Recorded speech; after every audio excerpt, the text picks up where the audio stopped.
Bonsoir à tous. Voilà, écoutez, on va se retrouver dès 7h10 dans le monde de la synagogue. Alors, on va faire un Dvar Torah sur la paracha de Bamidbar, qui est le nouveau Sefer, en fait, qu'on a déjà entamé. Alors, qu'on va déjà entamer. Mais d'abord, Hachem el Moshe. Donc, a dit Hachem à Moshe, Bamidbar, dans le désert du Sinaï. Be'oel Moed, dans la tente d'assignation, Be'echad, la Chodesh, Hacheni. Donc le premier jour du deuxième mois de l'année. Donc en fait dans la Torah, les mois de l'année se comptent à partir de Nissan. Donc le deuxième mois de l'année c'est Iyar. Et donc on a le premier jour du deuxième mois de l'année, Bashana Hacheni, de la deuxième année après la sortie d'Égypte. Be'ez Misrim Levo. C'est où et Rosh Koladat Ben Israël. C'est où on va recenser la tête de la communauté des enfants d'Israël, les Mishperotam selon leur famille, les Bet Avotam de la maison de leur père, Bemispar Shemot, selon le nombre des noms, Kod Zachar de tout mâle, les Gulgelotam par personne. Gilgulotam, le Gilgul de Galgel, c'est le crâne, les Gulgelotam de par personne. Voilà ce qui est marqué. D'accord ? Maintenant, on va faire un recensement, nécessaire de faire un recensement. Rachid expliquait, Mitor chibatam nefanav boné otam kol shar.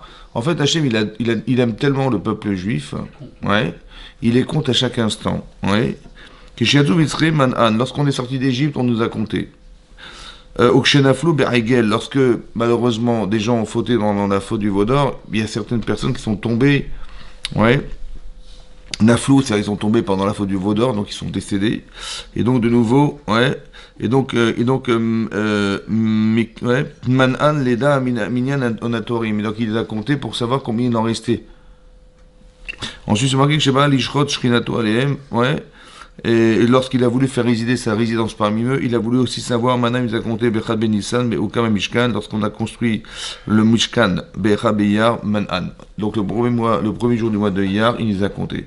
Donc à chaque fois, il nous compte, voir combien il reste, tellement il est attaché à nous, à Kadosh Baruch Hu, alors il veut absolument savoir combien on est de personnes. Ok ?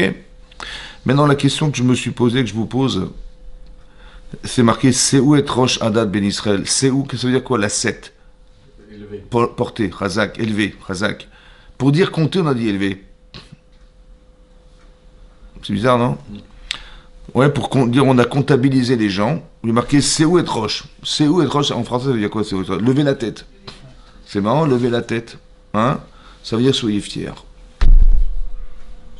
Ça veut dire qu'on doit compter les personnes. Maintenant, Rachid expliquait, on ne comptait pas les gens.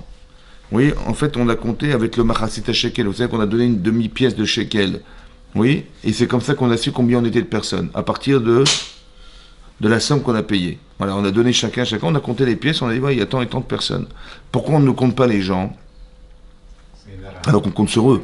Alors ça, c'est la version tunisienne. Mais en vérité, pourquoi on ne compte pas les gens ?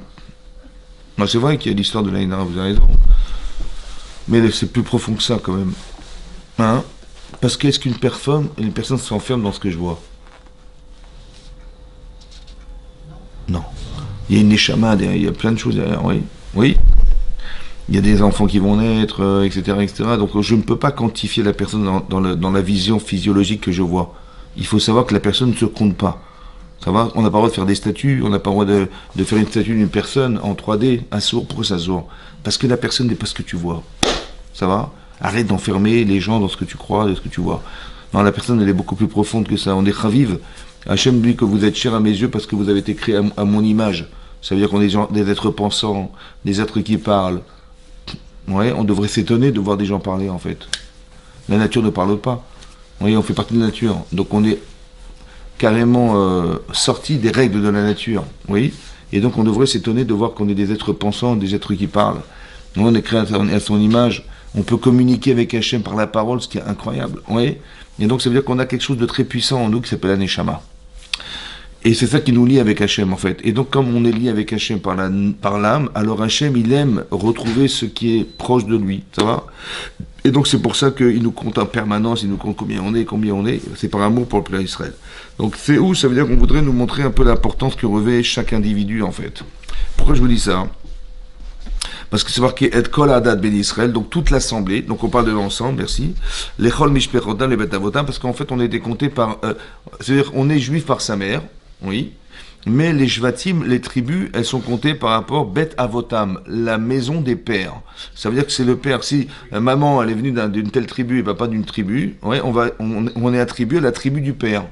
On est juif par sa mère, mais on est raffilié à la tribu de son père. Les Bet Avotam, la maison de leur père. Bémis par Shemot, selon le nombre de noms, Kol Zachar, tout les Gulgatam. Donc, ce qui est bizarre, c'est dans le texte. On voit d'accord, d'un côté, on voit qu'on est vu de façon dans un ensemble, mais après on nous regarde individuellement. Oui? Ça va? Qu'est-ce que ça veut dire pour vous? Que d'un côté on nous parle de Bet Avotam, la maison des pères, on parle de Kol Adat Ben Israël, de toute l'assemblée d'Israël, et après les Gulgelotam. Et on nous compte par personne. Oui? Comme c'est qu'on voulait dire quoi? Qu'est-ce que vous avez compris, vous les juifs et les juifs du Paris 12e? Chazak ou Baruch. L'ensemble, ouais, et l'individu. Je pense qu'en fait, il faut savoir comme ça. On fait partie d'un ensemble. Mais chacun doit se voir individuellement. Dans l'ensemble. Ça veut dire qu'il y a un travail à faire personnel de se découvrir. De se connaître. D'avoir la personnalité la plus exemplaire.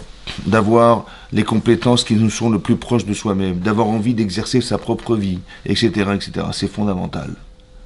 Après, comment tu vas introduire ça dans la collectivité, c'est autre chose. Ça va? Vous avez compris ça? Il y a le klal, il y a la règle, il y a l'ensemble, et après l'individu. Oui? Mais il ne faut pas dire, vous avez compris que l'inverse est faux. Je ne veux pas me confondre dans le collectif sans avoir défini ma personnalité. Ça va? Il y a des gens qui n'ont pas de personnalité. Alors ils vont essayer de ressembler à la collectivité, à la norme, à la mode. Vous avez compris? Moi je veux pas de ça. Non, je veux que tu sois capable, les Gulgelotam, ça veut dire par tête. C'est où être roche, lever la tête de façon personnalisée. Ça veut dire essayer de découvrir fondamentalement. Et je pense que le travail qu'Hachem il a de faire vis-à-vis de nous, c'est de nous faire découvrir potentiellement qui nous sommes. Ça va? Il y a une potentialité que je ne connais pas, mais que je découvre en fait au fur et à mesure de ma vie. Ça va? Regardez-vous il y a 20 ans, regardez-vous aujourd'hui. Ça va? Vous avez vu qu'il y a une évolution qui s'est faite, évidemment. Ça va? Je ne suis plus la personne d'il y a 20 ans, d'il y a 30 ans, d'il y a 40 ans, d'il y a 10 ans. Vous avez compris? Ça veut dire qu'il s'est passé quelque chose, comme si on était quelqu'un qu'on avait planté au sol, et que cette plante avait planté. Au début, j'ai vu une tige pousser, etc. Et au fur et à mesure de voir qu'elle grandit, puis après j'ai vu des pétales, j'ai vu des... Vous avez compris? Donc, en fait, on est en permanence en découverte de soi-même. Ça va? Ça, c'est une chose à comprendre. Ça, c'est un. Deuxièmement, vous savez qu'on a tous un objectif dans la vie. On est né avec un objectif. Et on nous a accompagnés de cet objectif par ce qu'on appelle le mazal. C'est-à-dire, on nous donne des éléments qui vont être composants de ce qui va nous permettre de nous exprimer dans sa vie. Ça va? De façon personnelle, individuelle. C'est ça. Donc on a, si vous voulez, on a un but dans la vie et on a un mazal. Oui? C'est pour ça que on va dire, comment expliquer aujourd'hui qu'on est 2 jours de Rosh Hashanah? Oui? Combien il doit durer 2 jours Rosh Hashanah normalement? Il durait combien de jours à l'époque du Beth Amikdash? Un seul jour. Maintenant on fait 2 jours, pourquoi? Parce qu'à un moment donné, oui, il y a eu cette histoire de fameux korban qu'on a dû apporter. On attendait, disons, les témoins qui devaient témoigner qu'ils avaient vu la lune pour déclarer Rosh Chodesh le début du mois. C'était en fonction de la lune. Et ils sont toujours pas arrivés. Le dernier sacrifice qu'on devait apporter, c'est le sacrifice de Mincha. Ce sacrifice, on attendait qu'ils arrivent, ils sont foutus pas venir. Donc le korban Ben Arbaïn, ce korban-là, on a été, le tamid, ce fameux korban, on l'a approché. Et messieurs les témoins, ils sont venus après. Ça veut dire c'était Rosh Chodesh, et on a amené un korban qui n'était pas de Rosh Chodesh. Et donc, qu'est-ce qui s'est passé? On a dit dorénavant, on fera 2 jours. Dans le doute, on fera 2 jours. À partir de ce moment-là, on a fait 2 jours. Ça va? Mais non, donc 2 jours, ça veut dire qu'on va faire 2 jours de fête, etc., etc. Vous comprenez, c'est ça. Maintenant, le premier jour, on sait, parce que l'Agma a expliqué, aujourd'hui, on est exactement sûr du jour à la seconde près, qui est le jour de Rosh Chodesh, on n'a plus besoin de la lune, etc. Comme ça, l'Agma dans Betsa explique. Et donc, pourquoi on a continué à faire 2 jours? L'Agma répond, parce que Maaseh Avotem Bidem. On a continué à faire ce que venaient nos avot, c'est-à-dire ceux qui ont décrété, ça doit rester. Bizarrement, ça reste. Alors qu'on sait exactement calculer à la seconde le jour de Rosh Chodesh. Ouais. Qu'est-ce qui se cache derrière ce fait qu'on ait gardé ce qu'avaient décidé les Chachamim à l'époque? Comment ça se fait que ça a gardé? Ça va? La question qui est posée, c'est aussi de savoir pourquoi on a 2 jours de Rosh Hashanah. Vous voyez, c'est bizarre. Le premier jour de Rosh Hashanah, Hachem nous juge, et le deuxième jour quoi? Il nous juge encore? Mais on a déjà été jugé la veille. Ça va, et on va pas dire qu'on va nous juger midera banane. Chachamim m'ont institué que Dieu va nous juger, mais ça n'a pas de sens. Vous comprenez que ça n'a pas de sens? Oui? Oui? Alors en fait, il est marqué dans le Zohar, Parashat Pinchas, que le premier jour, dans le Zohar, c'est marqué, qui s'appelle Dina Kashia. C'est un jugement dur. Le deuxième jour, c'est un jugement Rafia, qui est souple. Dina Kashia, Dina Rafia. En français, ça veut dire Dina, c'est le jugement, un din. Kashia, c'est caché, dur. Et Rafia, c'est souple. Ça va? Maintenant, qu'est-ce qu'il a voulu dire à Bishimon Bar Yochai en disant qu'il y avait 2 jours? Et d'où il a tiré ça? Parce que c'est marqué Mishpat, Yom Beyomo. Yom, le jugement du jour dans le jour. C'est quoi cette histoire de jour dans le jour? Mishpat, Yom Beyomo. Un jour dans un jour. Alors il a dit c'est les 2 jours de Rosh Hashanah. Ça va? Maintenant, pourquoi il y a eu 2 jours de Rosh Hashanah? Alors il explique c'est quoi Dina Kashia, Dina Rafia. Alors le Harizal, il a expliqué. Le Harizal. Il a expliqué comme ça. En vérité, Dina Kashia, le jour dur, c'est qu'on va juger, en fait, on va entre guillemets, juger ce que les tzadikim de la génération que nous vivons ont décidé pour le monde qui va vivre l'année prochaine. Quels sont les projets des Gdolé Ador, des grands de la génération? Est-ce que ça correspond à un projet qu'Hachem il avait envisagé que soit Dina Kashia, dur. Mais on va aussi juger l'essentiel de ce qu'est nos vies. On a été créé pour un but particulier. Est-ce qu'on correspond au but qu'Hachem il voulait qu'on atteigne? Ça va? Mais alors, le but qu'on doit atteindre, je pense que chacun il sait au fond de lui-même ce qu'il a envie de faire de sa vie. Oui? Quelle vie professionnelle il a envie de faire dans sa vie, etc. Quelles sont ses tendances personnelles? Quel travail de faire sur lui-même? Qu'est-ce qu'il peut bonifier chez lui? Qu'est-ce qu'il doit corriger chez lui? C'est le but. Ça va? On doit être des tzadikim, des gens honnêtes, des gens d'une grande justesse, etc. Ben, chacun il doit le savoir. Ouais? Quelqu'un qui correspond à la Torah foncièrement, ça va? C'est ça ce qu'on a. Donc c'est l'objectif de vie, c'est ça. Après il y a ce qui va accompagner cet objectif. Est-ce qu'on correspond à l'objectif? Alors on est jugé le premier jour. Le deuxième jour, c'est de dire que si ça correspond, Bezrat Hashem, alors on va donner Dina Rafia, le jugement souple, c'est ce qui va accompagner l'objectif. C'est comme quelqu'un, il a un objectif professionnel. Bon, bah, il a des projets, etc. Bah, il faut l'accompagner. Donc, il va avoir une secrétaire, des bureaux, de l'informatique, etc. Tout ça, c'est ce qui accompagne. Tout ce qui nous accompagne, c'est la parnassa, c'est les enfants, c'est sa femme, ses enfants, son mari, etc. C'est ce qui va nous permettre d'accompagner notre objectif de vie. Ça va? Donc, il y a ce qu'on appelle l'objectif de vie, c'est ce qu'on a jugé le premier jour. Et ce qui va l'accompagner, c'est le deuxième jour.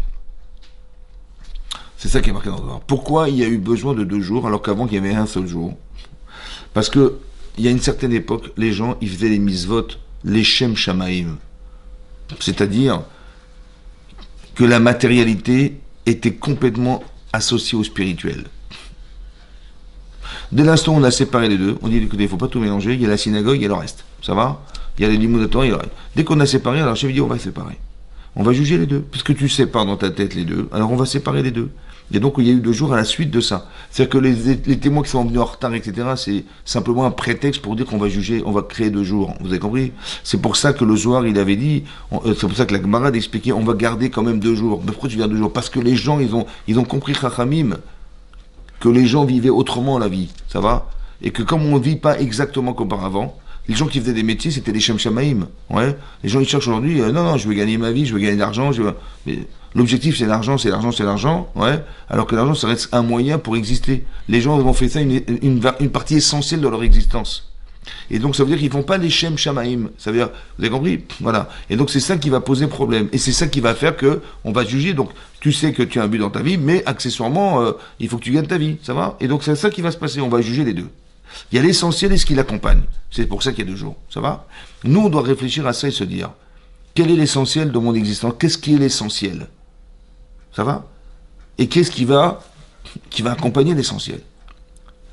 Et donc, c'est important de savoir dans le contexte personnel et aussi dans ma vie personnelle. Ça va? Vous avez remarqué que bizarrement, les gens ne veulent pas faire tous le même métier. C'est comme bizarre quand même. Ouais. Non, l'autre il va être pharmacien, l'autre il va être ingénieur, l'autre il va être informaticien, l'autre il va être boulanger, l'autre il va être... Mais c'est un minachamim incroyable quand même. Pourquoi? Parce que chacun dans son domaine, il va pouvoir exercer dans la collectivité quelque chose qui a du sens. Imaginez, on est tous des électriciens. On est tous des électriciens. Alors on va faire des maisons avec des fils électriques. Voilà, des fils électriques, on va les coller, les fils électriques. C'est pas possible. Donc il faut du béton, il faut des maçons, il faut des charpentiers, il faut des peintres, il faut des mains. Oui, mais l'autre, il dit, moi j'adore la peinture, j'adore je suis un mécano, j'adore réparer les voitures, j'adore. L'autre il est mécanicien, l'autre il est carrossier, l'autre il adore. Tu vois? Et ben heureusement que c'est comme ça. Va demander à un type qui est dans un bureau d'aller faire un garagiste, il peut pas. Les mains dans le cambouis, c'est pas possible, vous avez compris, toujours tout ça, je peux pas. L'autre il adore voyager, l'autre il peut pas, l'autre il peut pas voir s'asseoir dans un bureau et s'enfermer dans un bureau. L'autre il adore. Mais chacun il doit savoir quelle est sa nature. Et en fonction de ça, ne pas se mentir. Les Gulgelotam, par personne. Chacun doit s'identifier, c'est fondamental. J'ai besoin de savoir à qui j'ai affaire. Ça va? Et donc dans sa personnalité, d'être le plus parfait dans sa personnalité. Ça va? Et c'est ça qui va composer l'essentiel de son existence. Et c'est ça qui va faire que on va associer nos forces pour arriver que dans la collectivité, on ait quelque chose qui ait du sens. Ça va? C'est ça. À date Ben Israël, toute l'assemblée d'Israël, les Gulgelotam. Vous avez compris que c'est pas paradoxal. C'est marqué quand on a reçu la Torah. Oui. Hachem a demandé à Moshe Rabbeinu seul de monter sur le mont Sinaï. Et donc il était séparé de son frère Aaron, qui était le Kohen Gadol, le grand prêtre. Ensuite, il y avait, il y a eu les Kohanim, les Léviim, tout le monde était séparé. Il y a bien, c'est comme si on avait découpé en Jvatim, etc., en tribus. Mais en fait, et ensuite, il y a le peuple juif dans sa globalité qui était là. Mais le Midrash d'expliquer, bizarrement, qu'on avait comme si on avait tous des séparations autour de soi. Des mechitzot, ça veut dire des séparations qui nous séparaient chacun les uns des autres. On était chacun séparés par tribu, on était séparés par, par groupe, parce qu'il y avait les Kohanim, il y avait les Léviim et il y avait Israël. Il y avait des machanés, ça veut dire des camps, il y avait des séparations. Et à part ça, on était chacun séparés les uns des autres. Or, c'est marqué dans la Torah, et comme ça l'Agma dans Shabbat Daf Peret explique, que lorsqu'on a marqué dans la Torah, Vaïchan Israël Negedar, il a campé au singulier Israël Negedar en face de la montagne, au pied de la montagne, la Gemara dit, Vaïchan au singulier, pour dire qu'on était Ish Echad, Belev Echad, un seul homme, et avec un seul cœur. On était séparés, et bizarrement, on était ensemble. Mais comment on pouvait se séparer? Par la Mechitza, la fameuse barrière qui nous séparait les uns des autres, tout en étant ensemble. Comment ça s'entend?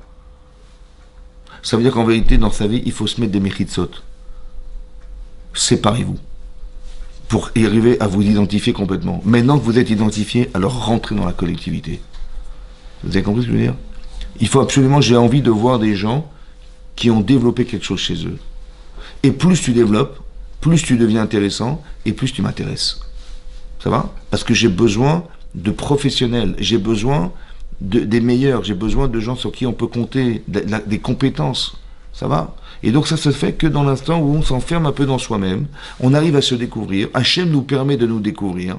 Ça va? Ton niveau de caractère m'intéresse, ta patience m'intéresse, ton courage m'intéresse, ta ténacité m'intéresse, ta lucidité m'intéresse, ta sensibilité m'intéresse, tout ça, ça m'intéresse. Mais c'est toi qui dois développer ça. Alors rentre dans toi-même, sois toi-même, les Gulgelotam, par tête. Maintenant que tu t'es défini, alors viens, on va te rentrer dans une collectivité. Ça va? Les Gulgelotam, par individualité, et après tu rentres dans un... On additionne nos forces en fonction de ce qu'on a pu définir. Ça va? Voilà. Et donc ça c'est important, c'est ça qui est marqué ici. D'accord? C'est important. Pourquoi c'est important ça? C'est ça qu'Hachem il aime. Ça va? Ça veut dire qu'on devrait un jour arriver à ça, non pas pour Chazvé Shalom se séparer, parce qu'on est spécial, mais pour s'additionner. Il y a des gens qui vont tomber dans l'orgueil. Ouais, ils vont regarder de haut les autres. Ouais, quand on dit Séou Roche, compter les gens, lève ta tête. Ouais, on dit mais lève ta tête, ça veut dire, mais tu te rends compte que tu peux être Moshe Rabbeinu et tu peux être l'homme le plus grand du monde. C'est de la fausse modestie de dire je suis rien. C'est même faux de dire je suis rien. Tu dis non mais moi je suis rien, j'ai rien. Je veux surtout pas t'entendre dire je suis rien. Je suis tout au service des autres. Je n'ai pas la prétention d'être. Vous comprenez la différence? Le type dit non mais moi je suis rien du tout. Là. Fais ça, non mais je peux pas, je sais pas. Non mais prends l'initiative, non j'ai pas envie. Je vais me tromper, j'ai peur, je vais me tromper, je vais avoir la honte. Donc tu es rien alors. Mais non, je veux pas que tu sois rien, je veux que tu sois tout. Ça va? Moshe Rabbeinu, vous imaginez que Moshe Rabbeinu, non, Moshe Rabbeinu, ouais, Moshe Rabbeinu, il est capable de monter, voir des anges.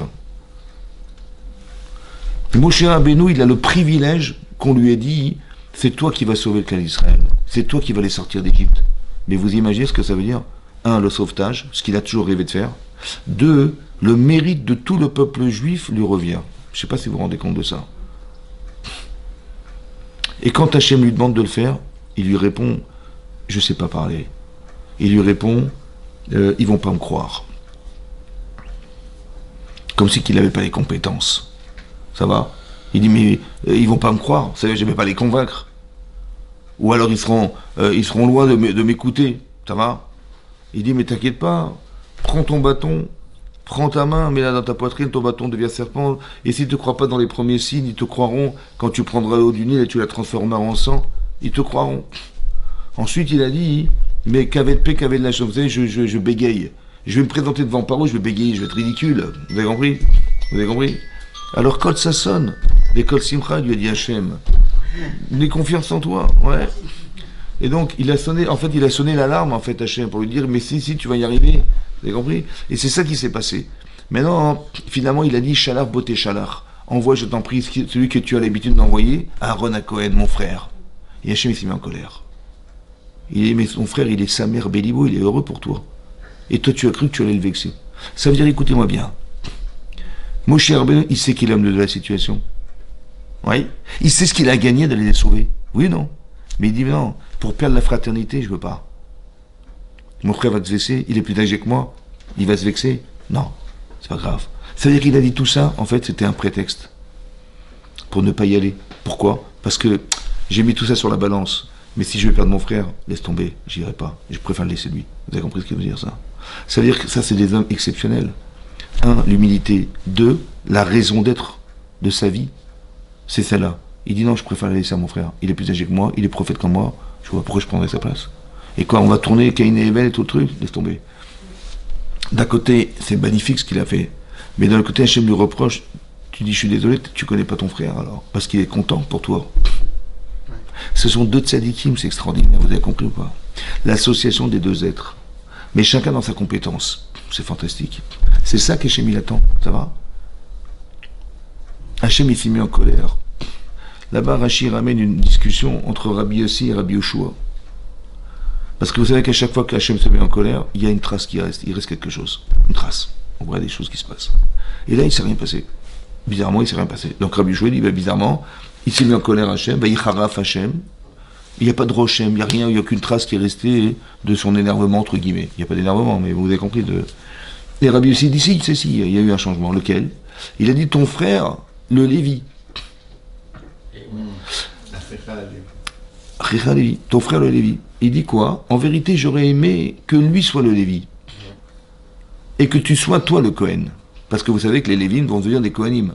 Malheureusement, il va se passer l'inverse. Il s'est énervé Hachem, il a fait que Moshe, qui devait être le Cohen, est resté Lévi, et que son frère, qui devait être un Lévi, est devenu Cohen. Ça va? Non, il a dit, il s'est rien passé. Et l'autre, il a dit, mais oui, c'est passé. Alors, il s'est passé, il s'est rien passé. En fait, vous avez compris.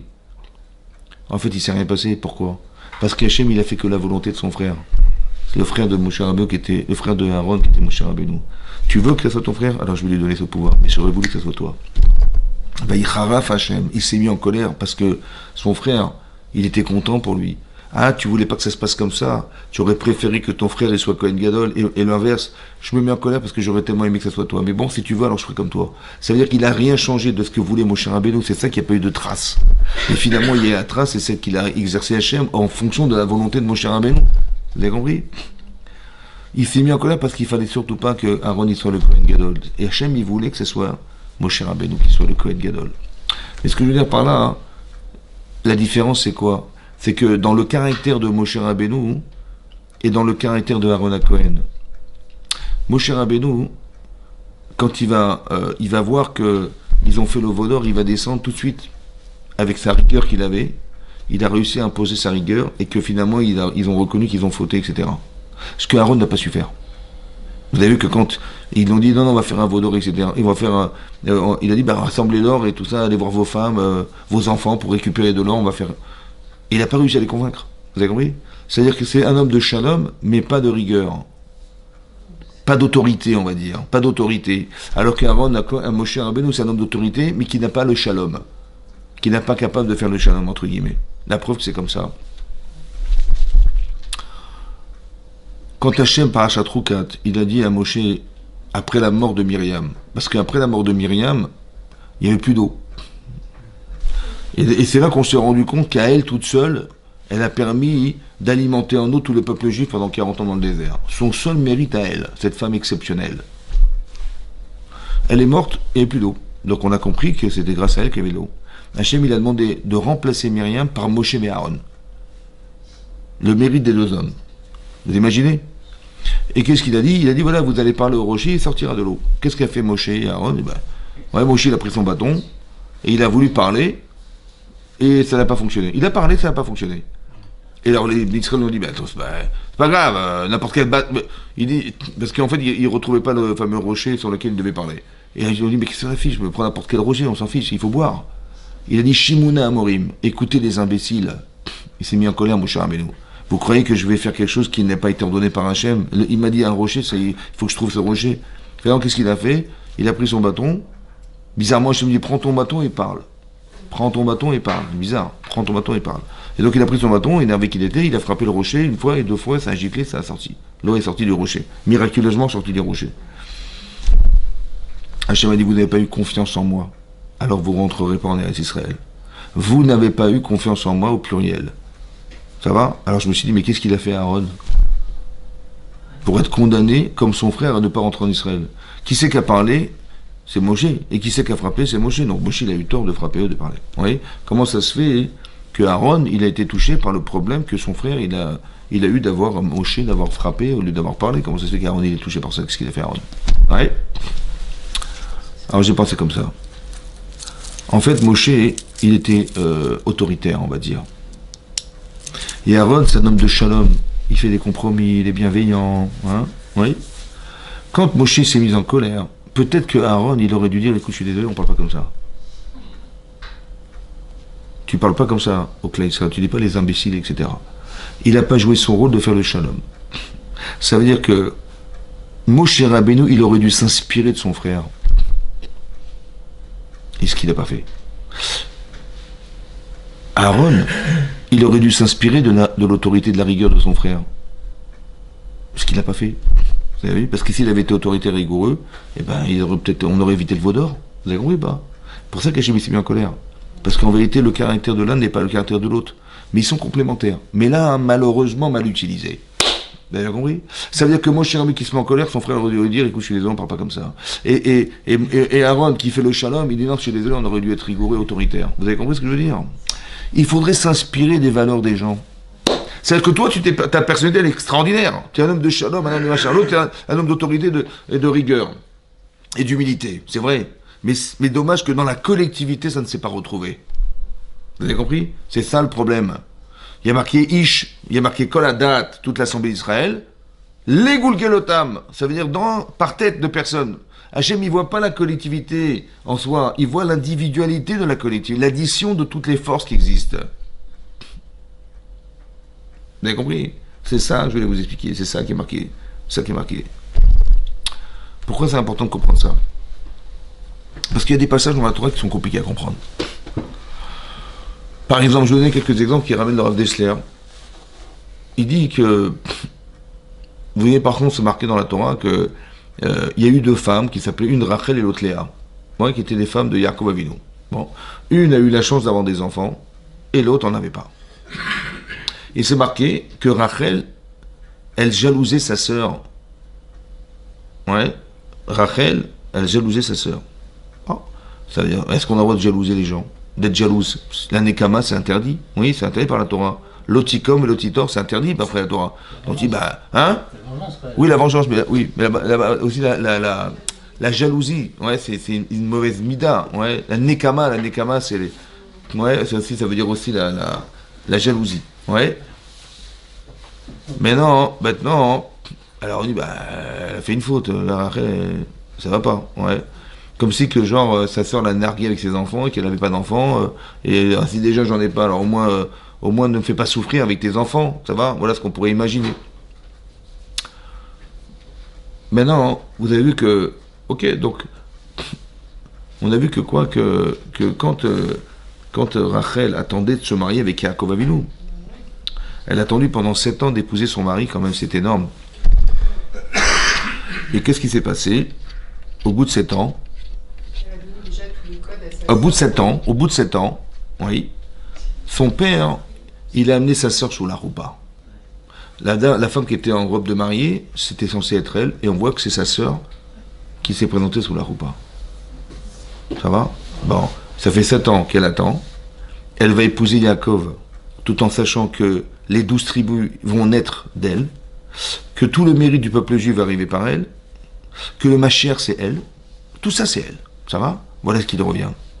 Donc tu mets sur la balance ton mari, tu attends 7 ans, tu sais ce que tu attends, tu sais ce que tu espères, ouais, tu aimes cet homme, tu veux l'épouser, c'est le jour de ton mariage, le plus beau jour de ta vie. Ce que tu vas engendrer, c'est les shvatim. Tu vas engendrer tout le mérite de tout le peuple juif te revient. Mais des milliards de personnes qui vont, des millions de personnes qui vont naître, ce mérite te revient. Le Mashiach, il va naître grâce à toi. Tout ça sur la balance. Et tu mets ta sœur. Qu'est-ce qu'elle a choisi, elle? Elle jalousait sa sœur ou elle estimait sa sœur? À ce point, elle estimait sa sœur. Ça veut dire que c'est pour ça que Rachid expliquait que elle a jalousé quoi? Elle disait, mais si ma sœur elle a eu des enfants, j'en ai pas eu, c'est que ma sœur elle était une grande sédéquette. J'aurais tellement aspiré à être cette femme. On n'est pas dans la jalousie de l'avoir. Tu dis, mais elle a des enfants que je n'ai pas. Non. Elle a dit, je jalouse ce qu'elle est. Et c'est parce qu'elle est cette femme qu'elle a eu des enfants pareils. Mais je ne suis pas encore arrivé à son niveau, c'est pour ça que j'en ai pas. Vous avez compris ça? Ça veut dire qu'il y a beaucoup de choses à comprendre ici, ce qui est marqué là. Nous, on aurait fait un scandale. Ouais. T'arrives besoin de ta roupa, ta soeur elle est en dessous de la roupa. D'accord? Et elle a pensé autrement. C'est intéressant. Hein? Comment elle a vu les choses pour réfléchir comme elle a pensé? Ça va? On s'arrête à l'image. Maintenant, tout est mina shamaim. Tout est mina shamaim. Tout est mina shamaim. Ça veut dire quoi? Tout est mina shamaim, excepté la hirat shamaim. C'est ça qui est marqué, ouais. Akol bide shamaim. Tout est mina shamaim, chutz, excepté la crainte d'Hachem. Ça veut dire quoi? Tout ce que tu subis dans ta vie, c'est Hachem qui l'a programmé. Excepté ce que tu vas décider de faire. Ce que tu as décidé, c'est pas mina shamaim, c'est toi. Ça va? C'est-à-dire que si tu as réussi, on te dira que la kavod. Tu as arrêté, on dira dommage. Ça va? Ton lamaba, il est suspendu à tes choix personnels. Mais sache que les choix que tu vas faire, ils sont aussi, entre guillemets, subordonnés à l'entourage, à ce que Hachem y propose. Ça va? Ce que Hachem propose, c'est Mina Shamaim. Mais il faut comprendre ce que ça veut dire Mina Shamaim. Ouais? Mais non, tu vois ta sœur entrer sous la roupa, tu fais un scandale. Donc tu t'opposes à quoi? Au Mina Shamaim. Donc tu t'opposes à quoi? Peut-être à un projet divin. Elle s'est dit, vous savez ce qu'elle a pensé? Si Hachem, c'est lui qui est derrière tout ça, et qu'il a mis ma sœur avec cette robe de mariée sous la roupa, c'est qu'Hachem, il a pensé que c'était elle qui devait épouser Yaakov, c'est pas moi. Donc quand il y a marqué qu'elle a jalousé sa sœur, elle a jalousé sa sœur. Ça veut dire, mais encore une fois, elle a une telle valeur, ma sœur, mais c'est ça qui justifie qu'elle ait des enfants. Ça va? Je ne suis pas arrivé au niveau de ma sœur, c'est pour ça qu'Hachem il m'a privé d'enfants. Parce que le fait d'être stérile, c'est pas que Hachem il a oublié. C'est que cette femme, elle est tellement extraordinaire, Rachel, que les enfants qu'elle doit engendrer sont extraordinaires. Mais seulement tu es potentiellement superbe. Mais est-ce que tu es cette femme? Elle, ta sœur, elle a réussi à l'être. C'est pour ça qu'Hachem lui a donné des enfants pareils.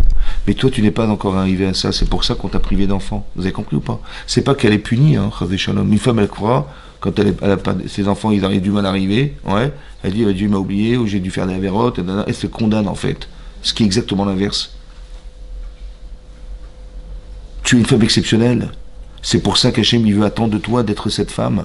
Alors deviens cette femme pour engendrer cet enfant. Vous avez compris pas? Il faut que Rachel engendre Yosef, mais je sais pas, vous engendrer, vous comprenez ce que ça veut dire ça? Yosef Al-Sadi, vous l'imaginez? Elle n'est pas cette femme. Alors il dit, ah, il faut qu'elle arrive à ce niveau pour engendrer un enfant pareil. Mais tu vas être une saléquette exceptionnelle. Deviens cette femme. Donc quand tu as marqué qu'elle a jalousé sa sœur, c'est pas qu'elle a jalousé sa sœur. Elle n'est pas dans la jalousie de l'avoir de l'autre. Elle est dans la jalousie de l'être. Comme on dit, Kinat Sofrim Tarbe Chorma. La jalousie des Tamidei Chachamim. Tu dis, tu vois un rave, il fait une dracha de folie. Tu dis, purée, mais si je pouvais aspirer à être comme lui, j'aurais été un homme heureux. Tu vois, tu vois des gens, ils connaissent la Torah beaucoup là. C'est magnifique. Mais c'est pas la haine de ce qu'il a. J'ai la haine, la jalousie de ce qu'il a, j'ai la jalousie de vouloir être comme lui. Je suis jaloux de lui. Ouais. Je l'envie, j'aurais tellement aimé être comme lui, ça me donne de la... Vous avez compris ça? C'est ça. C'est la kinat sofrim, ça veut dire le désir d'être comme les autres. Voilà, le désir d'être comme les autres. C'est ça les tzadikim, vous avez compris? C'est-à-dire qu'on n'est pas dans la façade de ce qu'on voit. Tu dis d'arriver à un truc comme ça, tu dis, je crois en Dieu, mais là, manifestement, il y a un problème. Ça va? Mais pourquoi tu crois entre ce que tu vois? Essaie d'analyser ce que tu vois. Ça va? Et donc de bien comprendre que c'est pas ça, c'est pas comme ça qu'il faut le traduire. Ça va? Mais mettez-vous à la place de Yaakov Avinu. Il voulait absolument épouser Rachel. Ça va? Il a travaillé pour ça. Et il se rend compte qu'il est sous la choupa, il demande à la femme qui est présente, qui est bâchée, entre guillemets, il la voit pas, cette femme-là, il la voit pas parce qu'elle était avec son foulard sur le visage. Il dit, mais donne-moi les signes. Elle lui dit les signes. Il est sûr que c'est qui? Rachel. Et le matin, il vit Léa. Maintenant, d'où elle est, personne n'était au courant. Personne n'était au courant des signes. Personne n'était au courant si ce n'était Rachel. Donc, qu'est-ce qu'elle a fait, Rachel? Et donc, elle a trompé. Mais vous imaginez la déchirure émotionnelle qu'il a dû avoir, la fracture émotionnelle qu'il a dû avoir. Hein? Mettez-vous à sa place. Elle a gâché son mariage, quoi. Non? Hein? Oui ou non? Comment il a géré ça, lui? Quelle femme il a dû se dire? Hein? Il s'est dit quelle femme? Comment? Pour pas faire honte à sa sœur, etc. Elle s'est sacrifiée. Lui, il a pensé ça? Bah, il peut voir du bon côté. C'est très dur, très dur. Attends, je sais pas, t'attends 7 ans. Non, je sais. C'est très compliqué, hein. Là, c'est ça, le fameux yesod. C'est comme ça. Ou tu dis, elle est folle.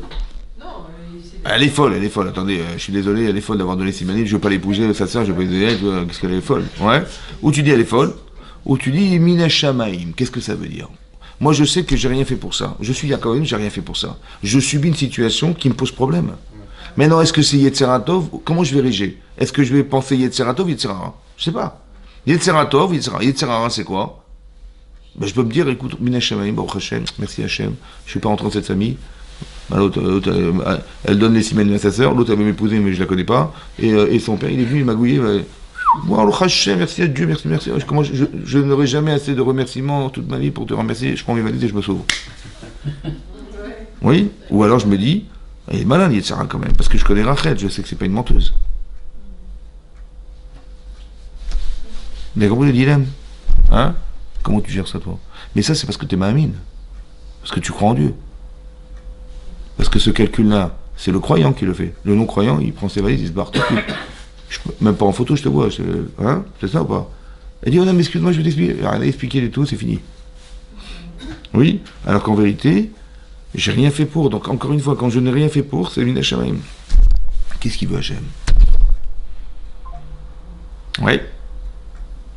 En fait, la frustration, elle dépend de quoi? La frustration de Yaakov Avinu, elle dépend de quoi? Bah, de la trahison de cette femme. Elle l'a trahi ou pas? Hein? Alors écoutez bien, il faut être rigoureux dans la vie. Il faut être rigoureux dans la vie. Est-ce que tu sais ce qu'elle a pensé? Ben non. Donc comment tu oses dire qu'elle a trahi?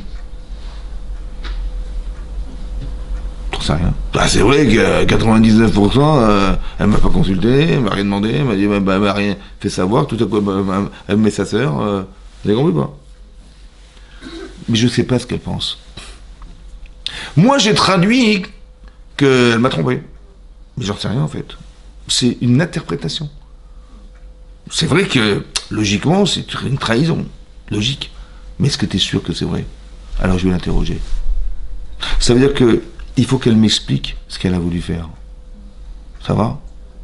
J'ai pas compris ce qu'elle a fait, en fait. Pas que je suis sûr qu'elle m'a trahi, mais j'ai pas besoin. Mais cette frustration est tellement profonde, ça c'est lié de ça. Vous avez compris ce que je veux dire? Il faut être rigoureux, parce que je n'en sais rien. Vous avez compris ce que je veux dire? Je n'en sais rien, je sais pas ce qu'elle a pensé. Moi, c'est moi qui ai interprété qu'elle m'a trahi. C'est moi, Yaakov, on voudrait me faire croire qu'elle m'a trahi, mais j'en sais rien, ça dépendra de ce qu'elle va me répondre. Ça va? Alors je lui ai cette chance. Ça va? Et tout va changer en fonction de la réponse de Léa. Peut-être tu peur juste de son père, elle lui a obéi. Non mais j'ai compris, mais on parle de gens exceptionnels. On va dire comme ça. Elle a eu peur de son père? Oui. Et on l'a remarqué dans la Torah, ça? Vous pensez sincèrement que dans la Torah, pour toutes les générations, on va dire oui, elle a eu peur de son père. C'est pour ça qu'on va l'écrire? Non, je crois pas. Vous avez compris? Non. Mais c'est vrai que c'est autre chose, il y a autre chose. Hein? Non, j'ai pas cassé, mais... C'est presque ça. Mais non. Non, pourquoi je vous dis ça? Parce que Hachem, il a créé le monde. Et c'est lui l'auteur de la Torah. Donc je peux pas dire... je suis obligé de dire un truc qui a du sens. Comment Hachem, il nous a écrit un truc, c'est profond ce qui est marqué là. Pour ça que je vous avais dit qu'il a été voir Léa, il lui a dit comme ça. C'est marqué dans le Midrash Rabbah.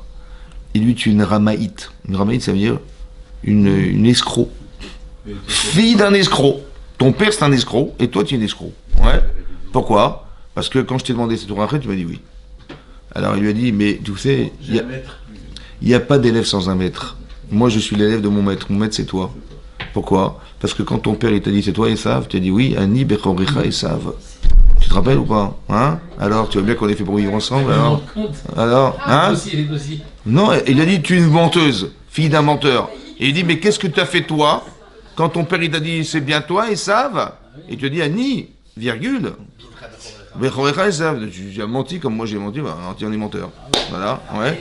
Et c'est pour ça qu'elle adorait le thé à la menthe. Toutes les heures, elle buvait du thé à la menthe. Menteur. C'est un truc de fou, quoi. Ouais. Maintenant, qu'est-ce qu'elle a répondu? En fait, elle a répondu à la question, quoi. Il dit, mais tu m'as menti. Il dit, ouais, toi aussi, tu m'as menti. Ils ont joué au ping-pong, quoi. Au tennis. Ça passe la balle. Alors, en fait, l'explication, c'est comme ça. Elle a dit, t'as pas compris un truc. Quand tu as dit à ton père que tu es Esav, bon, tu savais à qui j'étais réservé. Moi, Léa, j'étais réservé à qui? Esav. Maintenant, toi, tu lui as racheté son droit d'aînesse. Tu lui as racheté, tu as récupéré sa bracha en disant à ton père, je suis Esav. Mais tu étais Esav, Bémet. Tu as pris sur toi d'Esav. Donc tu as pris la femme. Et ben je suis ta femme. Mais quand tu as dit à ton père, je suis Esav, tu as menti à ton père. Mais donc quel objectif? C'était un mensonge? Pas du tout. Parce que ton père il s'est gouré. En pensant que c'était ça. Et ben tu t'es gouré aussi toi. En pensant que tu devais épouser exclusivement Rachel. Tu devais m'épouser aussi. Vous avez compris ou pas? Elles avaient compris ces femmes. C'est pour ça qu'elle a laissé sa sœur. Vous avez compris ou pas? Elle a pris un risque ou pas? Mais tu vois bien que... Mais c'est ça la vie, vous comprenez? C'est comme ça qu'on doit réfléchir dans la vie. Mais alors Esav, il doit épouser Rachel? Non, finalement, non. Non. C'est-à-dire que finalement, ben non, parce qu'il était un rachat. C'était un mécréant. Il a raté sa vocation d'Esav. Il avait un but dans sa vie, vous avez compris? Il fait partie de la goulgolette. Ça veut dire que il avait une partie... Il faisait partie intégrante de la volonté d'Hachem d'être l'enfant de Yaakov Avinu, l'enfant de Yitzhak Avinu. Et à eux deux, ils devaient composer le monde. Un physique, matériel, l'autre spirituel. C'est comme on a encore une échelle. Est-ce qu'on peut séparer les deux êtres? Impossible. Chazé Shalom, c'est impossible. Donc les deux êtres, en fait, la composante des deux êtres, c'était eux deux. Ça va? C'est ça qui va composer le monde. Vous comprenez ou pas? L'un, il va s'occuper de la terre, et l'autre, il va s'occuper de l'esprit. Et l'un ne peut pas vivre sans l'autre. C'est ça qu'on espérait. Malheureusement, Esav, il a déchu à cette fonction. Donc il est sorti. Et donc Yaakov, il est obligé de récupérer la fonction de son frère. C'est ça que ça veut dire. Vous avez compris, quoi? C'est ça que ça veut dire. Mais ça veut dire que c'est très intéressant de comprendre que chacun, il doit avoir une part forte dans sa vie. Ça va, c'est ça. C'est ça qui est marqué ici dans la paracha. Marqué comme ça. Vaïdaber Hachem et Moshe, vers Aaron est mort. Hachem a dit à Moshe et Aaron, Ish al diglo. Un homme selon son drapeau, son étendard. Un drapeau, un déguel, c'est un étendard. Beotot les bêtes avotam, avec des signes. Il y avait des signes sur les drapeaux. Les bêtes avotam qui correspondaient à la maison de leur père. Donc il y avait combien de Jvatim? 12. Il y avait 12 drapeaux avec des formes sur les drapeaux. Il y avait des signes sur les drapeaux. Et des couleurs. Yachanou ben Israël ben Neged as-Savi le Ohel Moed. Et donc ils étaient campants autour du Ohel Moed. Ça va? Exactement Rachidi, les bêtes avotam. Rachidi, que quand Yaakov est décédé, avant qu'il décède, il leur dit, vous allez prendre mon cercueil, le déplacer d'Égypte en Israël. Mais vous allez vous placer de telle façon à ce que j'ai 3 enfants dans les 4 points cardinaux. 3 fois 4 Chazak Baruch. Donc il y avait 3 d'un côté, devant, à droite, à l'est, à l'ouest, au nord, au sud. Ça va? Le même emplacement vous aurez dans le désert. Autour du Ohel Moed. Ça va? C'est marqué qu'à la fin des temps, Hachem, il va faire une ronde. Il va se trouver au milieu de cette ronde. Comme ici le Mishkan. Le Mishkan où il y avait la Torah, il y avait tout dedans, se trouvait autour de lui, il y avait tous les Shvatim. Il va faire des mecholot. En hébreu, ça veut dire ils vont faire des rondes. Une ronde. Ça va? Pourquoi on s'est mis en rond autour du Mishkan et pas en carré autour du Mishkan?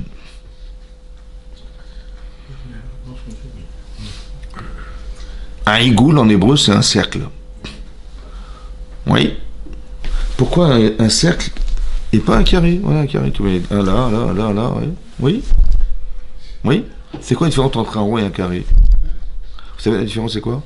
C'est qu'au centre, quand on crée un cercle, tout le monde est à équidistance du centre. Mais quand tu fais un carré, non. Il y en a qui sont au coin, il y en a qui sont plus proches. Hachem, il veut pas de distance, il veut la même pour chacun d'entre nous. Ça veut dire qu'on est tous égaux devant Hachem. Tu dis, mais non, l'autre il est racham, l'autre il est machin, l'autre il est... On est tous égaux. Pourquoi? Parce que si tu remplis ta fonction, tu es exactement comme l'autre, en fonction de ce qu'on te donne comme moyen. Tu dis, ah, l'autre il est plus intelligent, il est plus riche, on s'en fout. Ce sont des moyens. Ce qui compte, c'est ta fonction. Tu remplis ta fonction, tu es exactement équidistance avec Hachem. Parce que c'est ça qu'on t'a demandé d'être. Vous avez compris ou pas? Il n'y a pas de place à la jalousie. Il n'y a pas de place à la convoitise. Il n'y a pas de place à la haine. Il n'y a pas de place à la... Il n'y a rien. Parce qu'on est équidistance. Ça, c'est t'es religieuse. Tu es religieux. Tu crois en Dieu. Tu dis, ah, comment ça? Mais alors, il y a la société, il y a des machins. En fait, on cultive chez nous la différence.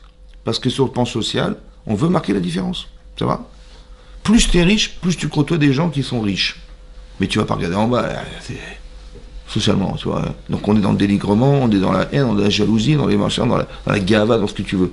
Parce que ta vie, elle est fonction de tes avoirs. Arrête. Mais comment on peut connaître sa fonction? Chacune, elle doit savoir. Ce que vous faites, ce que vous ressentez au fond de vous-même. Il y a des gens, ils sont faits pour travailler. Il y en a qui sont faits pour rester à la maison.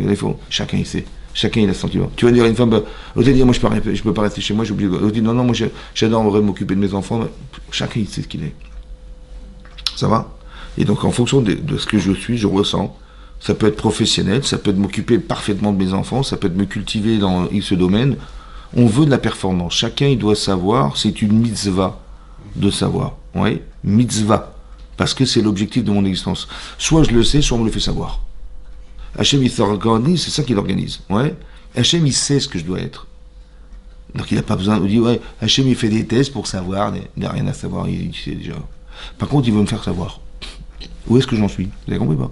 Il crée des situations qui vont soit me corriger, qui vont m'aider à mieux me comprendre. Ouais. Il est marqué dans la Gemara, si quelqu'un il a vécu un affront, ouais, on a insulté... il est ma'avir al-midotav. Ça veut dire qu'il laisse passer l'affront. On lui enlève toutes ses fautes. Qu'est-ce que ça veut dire, ça? Une fois, il y a quelqu'un, il est venu voir le Rav Chaim Kanievski à Bnei-Brak. Il dit, j'ai pas d'enfant. Ça fait des années, j'arrive pas à avoir des enfants. Il lui a dit comme ça, il a dit, si tu vois quelqu'un qui a reçu un affront, ouais, demande-lui une bracha. S'il arrive à se retenir, tu demandes une bracha et tu auras des enfants. Et quelques mois plus tard, tu vois pas qu'il voit quelqu'un en train de se faire insulter dans la rue. Il dit, je t'en supplie, ne réponds pas. ne réponds pas, je t'en supplie, garde. Tu peux me faire une bracha que ma femme elle tombe enceinte et tout ça. Et c'est comme ça qu'il a eu des enfants. Incroyable, hein? L'amour propre. Vous avez compris? Laisse passer, c'est un fou. Vous avez compris pas? C'est-à-dire que pourquoi il a eu ça? Parce qu'on voulait qu'il soit Ma'avir al-Midotav, ouais. Hachem il dit retiens-moi, je vais tous les détruire. Et le Hegel, ils ont fait la faute du bonheur. Il dit retiens-moi, je vais les détruire. Ouais. Mais il dit mais je te retiens pas. Comme ça, moi, il dit mais je te retiens pas. Et là, il a compris que Moshe devait intervenir. Et par la prière de Moshe Rabbeinu, on a retiré un décret. Mais pourquoi on a retiré ce décret? Parce que Moshe Rabbeinu, il est devenu cet homme. Vous avez compris? Il dit retiens-moi. Ça veut dire quoi, retiens-moi? J'ai tellement envie que tu deviennes cet homme. L'homme capable de pouvoir trouver des arguments pour pouvoir contrecarrer un décret que j'avais organisé contre eux. Vous avez compris ce que je veux dire? Tout ce qui est fait pour nous. C'est comme ça qu'il faut réfléchir. Tout ce qui m'arrive, c'est que pour moi. Ça va? Les Gulgelotam, ça veut dire que on a privatisé ce rapport avec Hachem.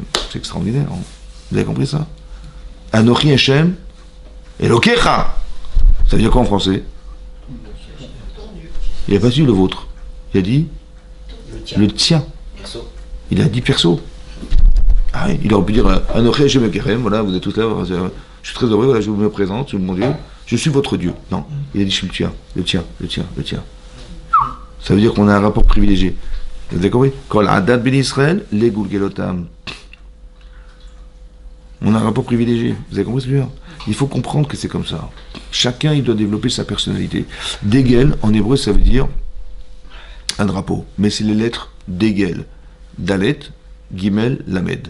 C'est les lettres que Gadol. Elle est où ta grandeur d'âme? C'est où être Rosh Israël? Il faut que tu montres ce que tu es. Dans ta personnalité, je veux voir quelqu'un qui rayonne, je veux voir quelqu'un qui... Il faut que tu sois performant dans ton domaine. Dans ton domaine. Il faut que tu sois performant, vous avez compris ou pas? C'est ça. Il est où ton étendard? Mais c'est quoi l'étendard? Ben, je sais pas, moi, la France, il y a un étendard avec des couleurs. Mais les couleurs, c'est quoi? Ça représente quelque chose. Ouais. Les couleurs bleu, blanc, rouge, ça... L'étendard, c'est ta personnalité, ce que tu revendiques, ce que tu es. Montre-moi ce que tu es. Allez, sors ton étendard. Allez, montre-moi ton étendard. C'est ça que je veux voir. Oui, c'est ça qu'on devrait faire en fait. Je veux pas avoir un étendard blanc. Non, je veux voir une couleur. Et je veux voir qu'est-ce que tu inscris sur ton étendard. Sur ton drapeau, il y a quoi marqué là-bas? Ça va? L'un, il est l'autre. Chacun, l'autre, il est fort. L'autre, il est chevette. L'autre, c'est un lion. L'autre, c'est un. Il y a quelque chose. Il y a quelque chose. Je veux voir quelque chose. Je veux pas voir des gens effacés, timides et qui n'ont rien à dire et qui n'ont rien à faire. Je veux pas de ça. Je veux quelqu'un qui s'affirme. Ça va? Quelqu'un qui a des valeurs. Tu peux être l'homme extraordinaire, mais tu es humble. C'est pas paradoxal. Moshe Rabbeinu, il est prince d'Égypte. Il pense qu'à une chose, c'est sauver les pauvres ouvriers qui font dans les champs, Incroyable quand même. Ça veut dire qu'il est extraordinaire cet homme. Il n'est pas victime de ce qu'il représente. Il est le prince d'Égypte quand même. C'est pas lui qui va descendre dans les chantiers vérifier que les Hébreux ils souffrent d'être des esclaves quand même. Ben oui, vous avez compris. Je suis au service. Voilà, j'ai un pouvoir, qu'est-ce que je peux faire avec? Je suis intelligent, qu'est-ce que je peux faire avec? Je suis courageux, qu'est-ce que je peux faire avec? Vous avez compris pas? Vous savez qu'Esav, il avait une grande bouche, Esav. Grande bouche, ça veut dire qu'il était... Pour pas dire autre chose, il avait du caractère. Quand il y avait des problèmes aux tribunaux, on allait chercher Esav pour leur régler leur compte. Ça veut dire que tu as une personnalité, mais vas-y, on t'utilise, on a besoin de toi. Il y a des gens qui ont une bouche, et ben on a besoin de ces gens-là. Tu dis, mais c'est des voyous. Non, quand on a des problèmes avec X mains, ben c'est eux qui vont être les avocats, qui vont défendre, ils vont avoir la force de le faire. Vous avez compris? Les autres, ils vont pas oser, ou ils vont mettre des gants. Non, il y a des gens qui s'affirment, vous avez compris? C'est pas la razout des Gdoucha, ça. Des gens qui ont l'effronterie pour Hachem. Ah oui, ça existe, mais tu dis, mais ça, c'est tu vois, le type, il est insolent. Non, mais après, il va se gérer. Tu vois, quelle insolence il a. Non. Des fois, il ne sait pas canaliser sa force, en fait. Donc au début, c'est dans l'insolence, c'est dans la... Mais en fait, il veut montrer qu'il est indépendant, il veut te montrer qu'il est capable de se débrouiller, il est capable de pouvoir décider, vous avez compris? Et nous, on les casse parce qu'on dit, mais comment, c'est quoi cette insolence? On les casse, ces gens-là. Non, il ne faut pas les casser. Il faut juste l'orienter. Ça va? Il a une personnalité, ça se dégage de lui, ça se voit, c'est comme ça, il est comme ça. Ça va? Chacun, il a son dégel. Vous avez compris? Chacun est autour d'Hachem, avec sa couleur, avec sa personnalité, chacun il doit trouver sa place. Mais on est équidistance. On voudrait nous créer des différences parce que socialement on nous a éduqués à nous dire voilà, il y a lui, il y a lui, il y a lui, il y a lui, il y a l'autre, et puis il y a tout en haut, il y a tout en bas, c'est faux. Ça va? L'Agma, vous savez ce que dit l'Agma? Que les pauvres, Ils remettent la zakat, ouais. Ouais, ces pauvres-là. Ils ont un double mérite. Parce que l'Agma, dans Baba Atra la Fiudbet, elle dit là-bas hein, que Tournous Rufus, il a demandé un jour à Rabbi Akiva, si Hachem il aime tellement les gens, pourquoi il a fait des pauvres? Hein? Alors il a répondu, pour faire mériter les riches du Gan Eden. Il n'a pas répondu pour... tu dis tu fais de la tzedaka. Bah tu dis bah j'ai bien rendu service à ce pauvre. Oui non, pas du tout non. C'est pour que tu mérites le Gan Eden. Ça va être le type il est pauvre. C'est pourquoi? Pour te faire mériter le Gan Eden. Donc lui il a le Gan Eden pour lui-même déjà, il fait ses mitzvot. Mais s'il te le fait mériter, il est plus grand que toi alors. Parce qu'il non seulement il mérite et il te les fait mériter. Alors que toi tu fais que essayer de mériter le Gan Eden. Donc sur le plan social, l'autre c'est un pauvre et l'autre c'est un riche. Mais sur le plan spirituel, mais on n'a aucun rapport. Vous avez comme tout est péjoratif. Il faut savoir bien traduire les choses. L'autre, il est handicapé. Le pauvre, sur une chaise roulante. Le chazonish, il se levait devant des handicapés. Il se levait, le chazonish, c'est-à-dire le plus gadol d'or. Il voit un handicapé, il se levait. Ils ont dit, pourquoi vous levez? Il dit, parce que s'il n'a pas beaucoup de moyens, c'est qu'il a déjà fait beaucoup. Et donc Hachem lui a donné juste ce qu'il a besoin d'avoir pour faire ses mitzvot. Il n'a pas besoin de grand-chose. Eh bien, il a une grande échama. Moi, je me lève. Alors que nous dit, le pauvre type. Ah, le pauvre type. C'est quoi cette vie, c'est quoi ce truc? Vous avez compris pas? Et lui dit, mais c'est pas comme ça qu'on réfléchit. Si t'es pas mahamine, tu crois pas en Dieu, bah tu dis, bah ouais, le pauvre type. Mais si tu crois en Dieu, et que tu comprends qu'on est tous des gens réincarnés aujourd'hui. Donc si Hachem dit, bah toi tu vas être comme ça, bah c'est que t'as pas grand chose à faire, donc on va couper de faire tes gens, ne te servent à rien, on va donner juste ce que tu as besoin, on te donne les moyens de te réaliser. Ben c'est ça ta vie, c'est ça ta vie. Donc ça veut dire qu'il n'a pas besoin de plus que ça. Le problème c'est quand on ne l'explique pas, hein, on fabrique des frustrés, on fabrique des gens qui ne s'acceptent pas. Une fois je parlais avec quelqu'un qui est handicapé, il me dit, vous imaginez, Rav, je dis ouais, on m'a présenté une handicapée pour me marier, et moi c'est quoi ce truc là? C'est-à-dire que le type il refait son handicap, quoi. C'est dur, hein. Comme si que la fille elle doit accepter un handicapé, mais lui elle ne peut pas accepter une fille. Vous avez compris ça?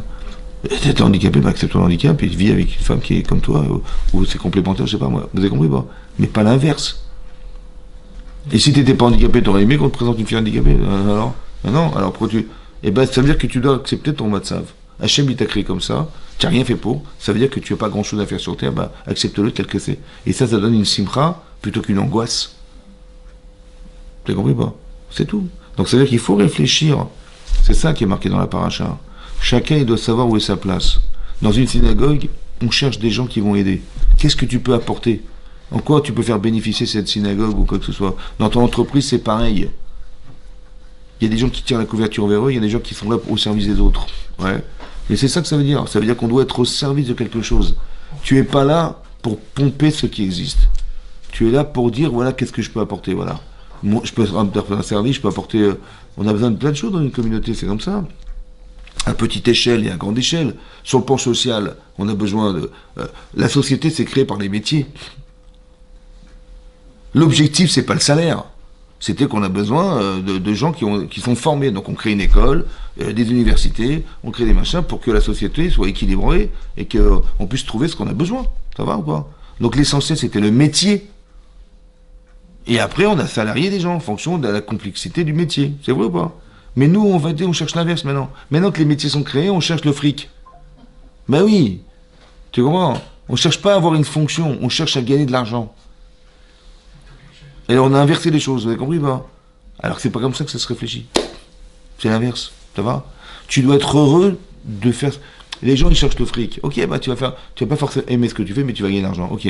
Alors tu vas mettre 15 ans, 20 ans pour gagner de l'argent. Ok, t'as gagné de l'argent, qu'est-ce que tu fais maintenant?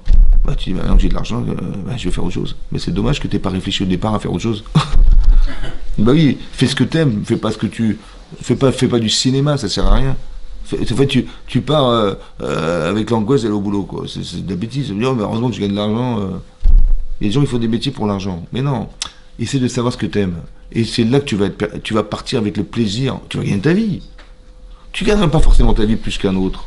Mais tu seras heureux de faire ce que tu fais. Tu sens que tu remplis quelque chose dans ta vie, quelque chose qui te plaît. Ça va?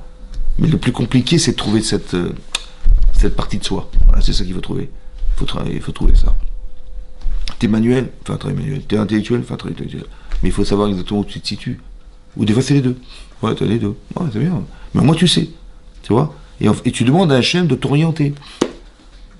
Tu dis, j'ai envie de réussir, j'ai envie d'être heureux, j'ai envie de savoir qu'est-ce que je peux faire pour toi, voilà.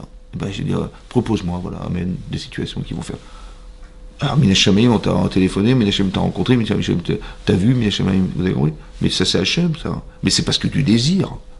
Si tu cherches le fric, bah, tu vas chercher, mais c'est pas. T'es dans le mauvais tunnel. Il y a deux tunnels. Et tu n'es pas dans le format. Hachem, il te parle, mais il n'y a personne en face. Ouais, tu es dans le mauvais tunnel. Donc, il faut juste savoir où est-ce qu'on se situe. C'est très important. C'est ça. Les Gulgelotam, les Betavotam. Vous avez compris, c'est ça. Chacun est dans cette situation. Chazak ou Baruch.